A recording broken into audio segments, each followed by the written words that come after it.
turn our attention to the United States, which has pledged a helping hand as well in this Russia-Ukraine conflict. President Joe Biden offering support and assistance following the invasion earlier by Russian troops. While Russia launched airstrikes on a number of Ukrainian cities, including the capital Kiev, Ukrainian armed forces have retaliated, they say. They claim to have downed 5 Russian planes and a helicopter. There's been no independent verification of that yet.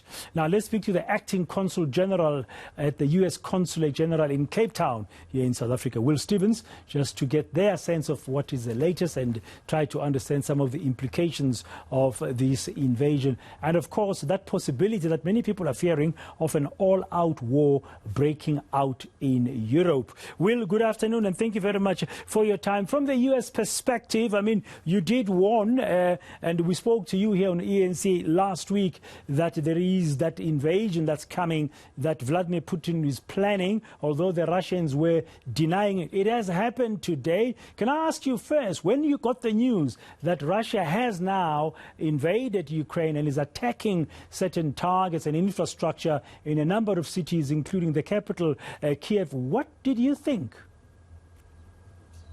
I was incredibly upset. I have many close friends there in Ukraine, and I'm sure many of our South African colleagues do too. Those who were there, members of the struggle in the ANC and the Soviet Union, have close brothers and sisters and friends in the Ukraine.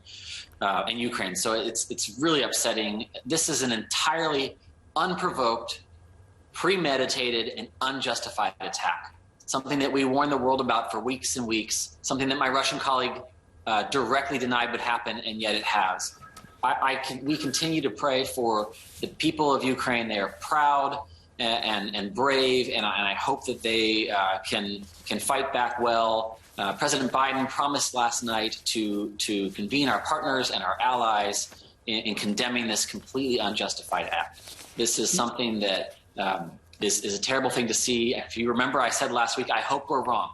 I hope we're wrong about what we were warning, but sadly we were not, and the exact path of what we predicted has happened. I'm proud to see that our government has responded so strongly with sanctions, that our allies have stood together. President Biden and the G7 partners will speak today to discuss further sanctions and hopefully try our best to convince President Putin to withdraw his troops back to Russia and stop this insanity. Is the G7 summit today, not tomorrow? Well, he said it tomorrow, so I might have been reading from his statement this morning. Okay, so that's fine. No, that's not a problem. Yeah, I just wanted to clarify. Now, Ukraine is not a member of NATO, therefore you can't get boots on the ground there from the U.S. What kind of military support will the U.S. be given to Ukraine? Because you can't put soldiers on the ground there. That's right. Ukraine is not a member of NATO, and we will continue to provide them defensive support. I'm not exactly sure what specific things that President Biden and the team in Washington have prepared, but I know that we will stand with them as best we can in the face of this unprovoked Russian aggression. And I should note, this is not just the United States. The UN Secretary General last night tweeted, President Putin, in the name of humanity, bring your troops back to Russia. Stop this conflict now. And I hope that the people of South Africa stand together with the United Nations. This is not just an assault on Ukraine. This is an assault on the basic tenets of the United Nations, that one country cannot redraw the borders of another by force, that one country cannot invade another country. That is a very clear statement. I saw just now that the South African government has put out a statement very similar to what the UN Secretary General said, and we welcome that. We are grateful to stand with our allies and call on all nations to condemn this unprovoked, unjustified attack by Russia.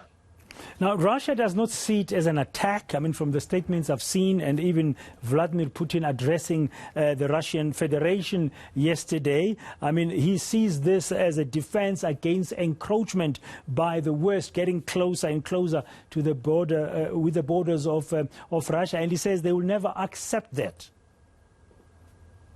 It's not our troops going into Russia. It's Russia's troops going into Ukraine.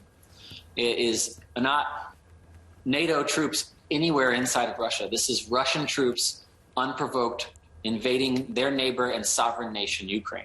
It is something that is entirely unjustifiable. And quite honestly, I have a hard time believing much that comes out of the Russian government right now after hearing the blatant lies that happened throughout last week and the consistent disinformation and obfuscation of their intentions as over 180,000 troops built up around the border.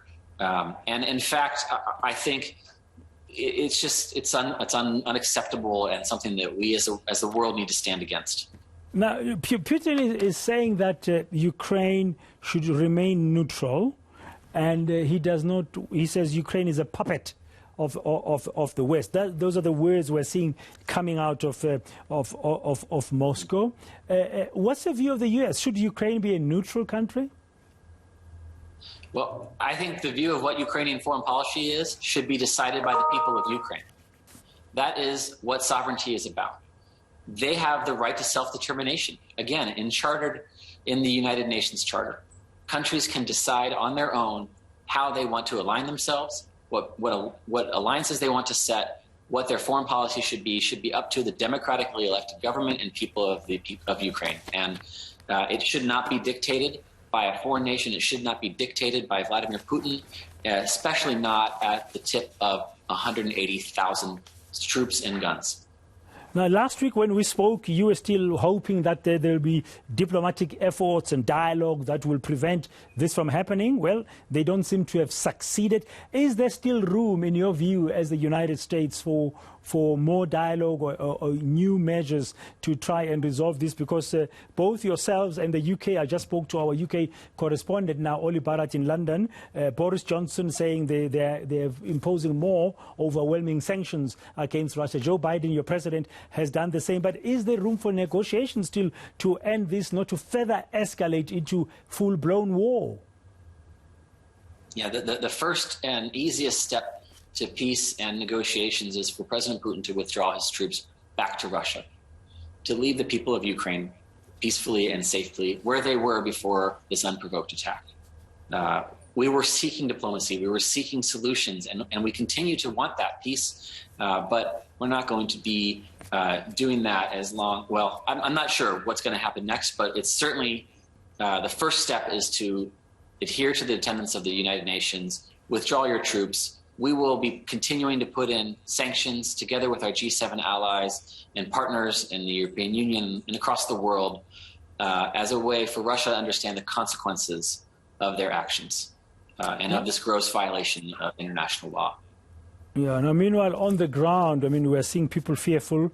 We saw some visuals coming out of Kiev. I mean, scores and scores of people trying to leave the city of Kiev. And I spoke to the ambassador of Ukraine to South Africa about an hour, or just over an hour ago. And she said they're very worried on the ground there about what will be happening.